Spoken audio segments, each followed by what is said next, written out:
வரும் தேர்தலில் யார் வர வேண்டும் என்பதை விட யார் வரக்கூடாது என உறுதி ஏற்க வேண்டும். சமூக நீதி என்றால் என்னவென்றே தெரியாத திமுக ஆட்சிக்கு வரக்கூடாது என பாமக தலைவர் அன்புமணி தெரிவித்தார். கிருஷ்ணகிரி மாவட்டம் மாரச்சந்திரம் பகுதியில் முகாமிட்டிருந்த 2 காட்டு யானைகள் தடிக்கல் திப்பச்சந்திரம் பகுதிக்கு சென்றன. இதனை அறிந்த வனத்துறையினர் பட்டாசு வெடித்து அருகில் உள்ள காட்டுப் பகுதிக்குள் யானைகளை விரட்டினர். திருவண்ணாமலையில் சிறுமியை பாலியல் பலாத்காரம் செய்தவருக்கு 20 ஆண்டுகள் சிறை, 20,000 அபராதம் விதித்து திருவண்ணாமலை போக்சோ கோர்ட் தீர்ப்பளித்தது.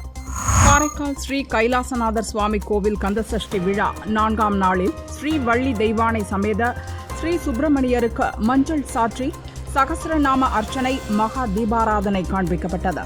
திருச்செந்தூர் சுப்பிரமணிய சுவாமி கோயிலில் கந்தசஷ்டி விழாவின் 4ஆம் நாளான இன்று யாகசாலை பூஜை நடைபெற்று சுவாமி ஜெயந்திநாதர் தங்க சப்பரத்தில் எழுந்தருளி பக்தர்களுக்கு அருள் பாலித்தார்.